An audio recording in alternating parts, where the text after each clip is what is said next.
কাপাসিয়ায় নবনির্বাচিত এমপি সালাউদ্দিন আইয়ুবীর সাথে সাংবাদিকদের মতবিনিময় ও ইফতার অনুষ্ঠিত। কাপাসিয়া, গাজীপুর প্রতিনিধি। গাজীপুর-৪ কাপাসিয়া আসনে জামায়াতে ইসলামের মনোনীত নবনির্বাচিত সংসদ সদস্য ও কেন্দ্রীয় মজলিসের শুরা সদস্য অধ্যাপক মোহাম্মদ সালাহুদ্দিন আইয়ুবীর সাথে কাপাসিয়ায় কর্মরত বিভিন্ন প্রিন্ট ও ইলেকট্রনিক মিডিয়ার সাংবাদিকদের এক মতবিনিময় সভা ও ইফতার মাহফিল অনুষ্ঠিত হয়েছে। ২৬ ফেব্রুয়ারি বৃহস্পতিবার বিকালে উপজেলা সদরে অবস্থিত জামায়াতে ইসলামীর দলীয় কার্যালয়ে এ মতবিনিময় সভা হয়। উপজেলা জামায়াতে ইসলামীর আমির মোহাম্মদ ফরহাদ হোসেন মোল্লার সভাপতিত্বে অনুষ্ঠিত মতবিনিময় সভায় সাংবাদিকরা কাপাসিয়ার বিভিন্ন সমস্যা, সম্ভাবনা ও অগ্রগতির ব্যাপারে বিশদ আলোচনা এবং পরামর্শ উপস্থাপন করেন। এছাড়া সাংবাদিকদের পেশাগত মানোন্নয়ন ও কল্যাণে যথাযথ কার্যকর ভূমিকা রাখার জন্য উপস্থিত সবাই দাবি জানান।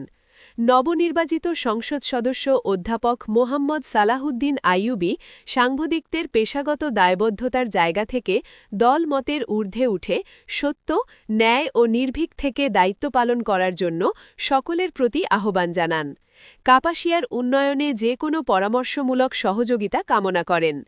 পেশার স্বার্থে সবাইকে ঐক্যবদ্ধ থেকে পেশাদারিত্ব বজায় রাখার উদাত্ত আহ্বান জানান এবং সাংবাদিকদের যে কোনো প্রয়োজনে সার্বিক সহযোগিতা করার আশ্বাস প্রদান করেন।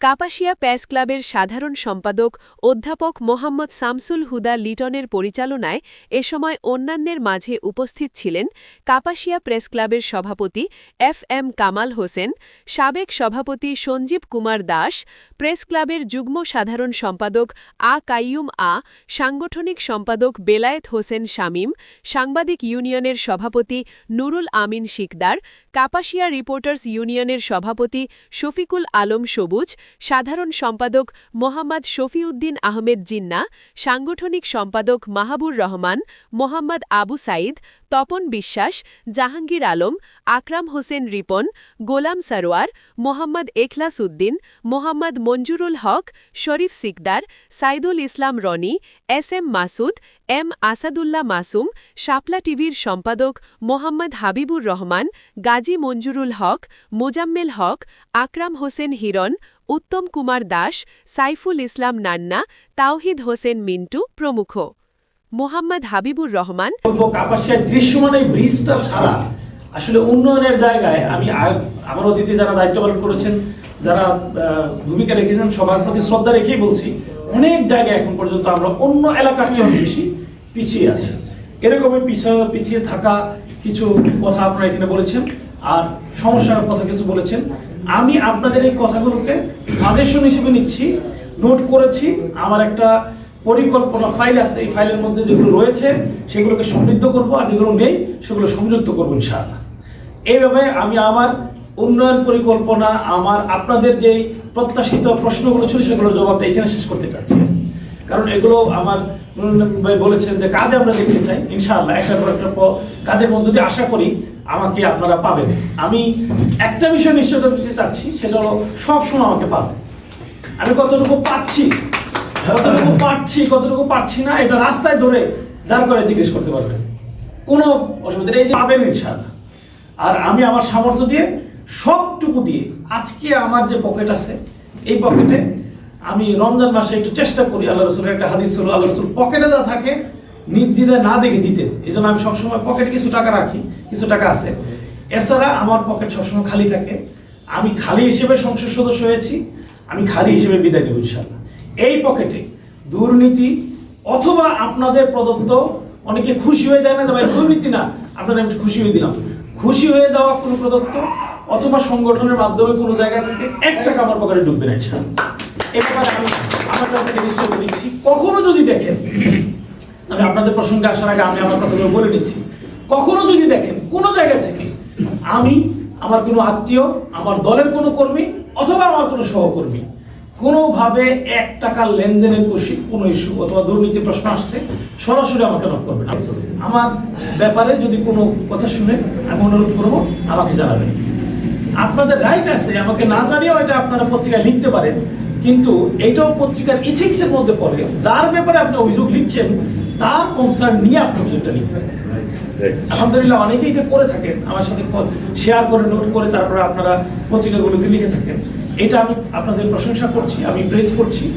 আবার অনুরোধ রাখছি এই ব্যাপারে যদি একটু সহযোগিতা করেন। আমি মন খুলে, হয়তো পারে যে আরেকটা ফোনে কথা বলার কারণে অথবা অন্য একটা রাষ্ট্রীয় গুরুত্বপূর্ণ মিটিংয়ে থাকার কারণে আপনাকে রেসপন্স তাৎক্ষণিকভাবে করতে পারছি না। আমাদের সম্মানিত আমির সাহেব আছেন, শাফালক ভাই আছেন, অন্য যে কারোর কাছ থেকে জেনে নেবেন আমি কোন অবস্থায় আছি। সেই অবস্থার প্রেক্ষিতে যদি মনে হয় একটু বিলম্ব করলে আপনাদের জন্য কষ্ট হবে না, তাহলে লেট করে হলে আমার কথাটা শুনে আপনারা আমার এই বিষয়গুলোকে তুলে ধরবেন।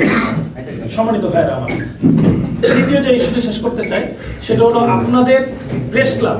আমি ব্যক্তিগতভাবে মনে করি এই প্রেস ক্লাব অন্তত একটা উপজেলা পর্যায়ে থাকতে পারে না, আরো বড় পরিসরে আর সুন্দর একটা প্রেস ক্লাব হওয়া উচিত। এটা আমি মন থেকে মনে করি এবং আমি মনে মনে ঠিক করেছি আমার ব্যক্তিগত ফান্ড থেকে হইলেও কিছু অর্থ এখানে বরাদ্দ করবো, এটাকে উন্নয়ন করার জন্য। এটার সাথে যদি রাষ্ট্রীয় ফান্ডটাকে যুক্ত করতে পারি, পাশাপাশি আপনাদের সহযোগিতা পাই, আশা করি এই জায়গায় একটা পরিবর্তন নিয়ে আসতে পারবো। যদি পরিবর্তন কাঙ্ক্ষিত চূড়ান্তভাবে করতে নাও পারি, সূচনা আমি অবশ্যই করবই। মানে কথা থাকবে, মহাদায়ী থাকতে পারে, এটা প্রতিজ্ঞা বলতে পারি। দ্বিতীয় যে বিষয়টি বলতে পারেন যে কিছু ভাই নাম ভাঙিয়ে জামাত ইসলামী অথবা আমার নাম ভাঙিয়ে কোথাও চাঁদাবাজি করছে বা দুর্নীতি করছে, আমি অনুরোধ করব যদি তাদের ব্যাপারে আমাদের কাছে সরাসরি বলতে আপনাদের কষ্ট হয়, ওসিকে বলবেন। আমি আজকে ওসিকে বলে দিব, তিনি আইনের আওতায় নিয়ে এসে যে কোনো ব্যবস্থা নেবে। তার ব্যাপারে আমি অথবা আমার সংগঠন কোনোভাবেই দায় নিব না, কোনোভাবে নাই। তার ব্যাপারে তার পাশে দাঁড়াবে, কোনোভাবেই না। এই কাজটা করা উচিত। এইটাই আইনের হাত লম্বা বলে না। যদি মনে করে যে আইনের হাত সীমিত, এমপি সাহেবের নাম বললে আইনের হাত আর কাজ করে না, তাহলে তো আসলে আইনের হাত লম্বা নয়, আইনের হাতটা খাটো হয়ে গেল। এটা আমরা খাটো করতে চাই না। কাপাসিয়ায় সুশাসন প্রতিষ্ঠার জন্য আমরা আইনকে কাজে লাগাতে চাই, আইন শৃঙ্খলা বাহিনীকে আমি ব্যবহার করতে চাই। আমি যেটা করি সাধারণত, আমি দ্বন্দ্বটাকে মিটিয়ে ফেলার পক্ষে। আমি অনুরোধ করব আপনারা আমাদের ব্যাপারে যেই কথা বলুন, দুর্নীতি অথবা চাঁদাবাজি অথবা কোনো নাম ভাঙিয়ে কাজ করার যদি চেষ্টা করে, কোনোভাবে টলারেট করবেন না। আপনারা আর যদি মনে করেন যে আমাদেরকে জানাইতে সময় লাগছে বা জানাতে পারছেন না, ওসিকে জানাবেন, তারা ব্যবস্থা নেবে। আমরা ন্যায়ের পক্ষে এবং ইনসাফের পক্ষে থাকবো ইনশাআল্লাহ। একটা কথা বলে দিই, জামাতের সাথে ঘুরলে আসলে জামাত হয় না। অন্য দলের একটা দলের সাথে উঠলে বসলে কয়েকদিন পরে হয়ে যায়, বড় নেতা হয়ে যায়। আমি কিছু মনে করবো না, একটা দলের কেন্দ্রীয় অফিসের একজন বড় সিনিয়র কথা জানি, আমার সাথে একসাথে মেসে থাকতো।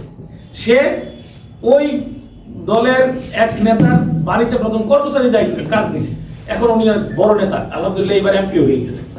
উনি মানে ওই দলের এক সাথে থাকতো। ওটা অন্য দলে হয়, কিন্তু জামাতের একটু ব্যতিক্রম। জামাত একটু পড়াশোনা করে তার এই জায়গাগুলোকে সংশোধন করে তারপরে জামাত ইসলামী কর্মী হতে হয়, রুকন হতে হয়, এই জায়গায় আসতে হয়। সুতরাং কেউ যদি বলে যে আমি তো সালাউদ্দিন ভাইয়ের সাথে ছবি আছে, সালাউদ্দিন ভাইয়ের সাথে ঘুরি, সালাউদ্দিন ভাই আমার দেখেন ফোন দিলেই ফোন রিসিভ করবে, এই কথাগুলো বলে কেউ যদি কাজ করার চেষ্টা করে, কোনোভাবে এটা জামাতের অথবা সালাউদ্দিন ভাইয়ের অনুমোদন রয়েছে এটা মনে করবেন না। আপনারা আপনাদের ন্যায়নিষ্ঠ ভূমিকা থেকে যেটা করা দরকার সেক্ষেত্রে ভূমিকা রাখবেন। সর্বশেষ এখানে আমি আজকে শেষ করতে চাই, আমাদের আসরের পরে একটা মিটিং আছে, শেষ করতে চাই। সেটা হলো আপনাদেরকে আমরা না শুধু পুরো কাপাসিয়াবাসী চাই করে ঐক্যবদ্ধ। দল করেন, ধর্মের ভিন্নতা থাকবে, পেশার ভিন্নতা থাকবে, যে ভাই আমার পরিবহন ব্যবসায় আছে, উনি ওষুধ ব্যবসায় আছে, লিটন ভাই শিক্ষকতা পেশায় আছে, অনেকে অনেক ব্যবসায় আছে, অনেক জায়গায় আছে।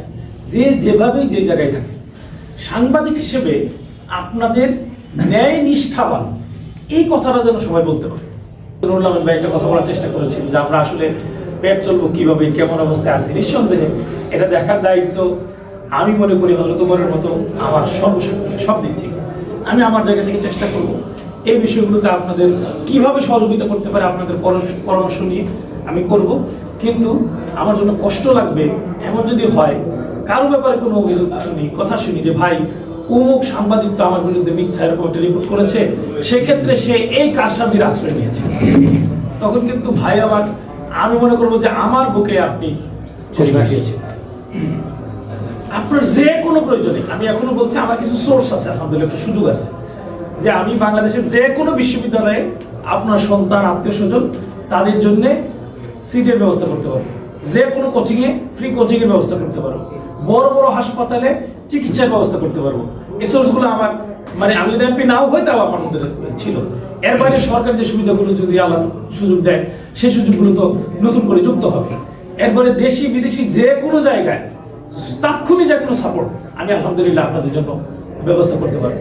আপনাদের যে কোনো প্রয়োজনে আমাকে জানাবেন, আমি আমার সামর্থ্য অনুযায়ী উজাড় করে আপনাদের পাশে দিয়ে থাকবো ইনশাআল্লাহ। আপনার ভাই হিসেবে আমাকে নেবেন, আপনার বন্ধু হিসেবে নেবেন। যে না দিতে পারলেও আপনার বন্ধুর সাথে আপনার দুঃখের কথা শেয়ার করেন না। আমার একজন খুব ক্লোজ বন্ধু আছে, সে আমার সকল গোপন খবর জানে। আমার বিয়ে শাদী টাকা পয়সা ব্যাংক ব্যালেন্স, আমি যদি মারা যাই সে যদি বেঁচে থাকে, আমি আমার ওয়াইফকে বলছি যে তোমার কিছু জানার দরকার নাই, শুধু তার নাম্বারটা থাকলে জানা আছে। এইভাবে আপনার বন্ধু হিসেবে আমাদেরকে নেবেন। যদি নাও দিতে পারি, নাও করতে পারি, একটু শেয়ার করবেন ইনশাআল্লাহ। আমি আল্লাহর উপর বিশ্বাস রাখি, সবসময় আমি বিশ্বাস রাখি। নির্বাচনের 2 দিন আগেও আমার প্রতিদ্বন্দ্বী প্রার্থীর সাথে আমি কথা বলেছি যে বিশ্বাস করেন আর নাই করেন, যত কিছুই করেন, আল্লাহ যাকে ঠিক করেছেন সে বিজয়ী হবে। আমি 100 বার নিশ্চিত এর বাইরে কেউ বিজয়ী হবে। আলহামদুলিল্লাহ আল্লাহ তার সিদ্ধান্তটা এখানে বাস্তবায়ন করেছে। সুতরাং আপনার জন্য যেটুকু নির্ধারিত রয়েছে সেটা আপনি পাবেন, সেটা আমার মাধ্যমে হোক, সেটা আরেকজনের মাধ্যমে হোক, যেভাবে হোক।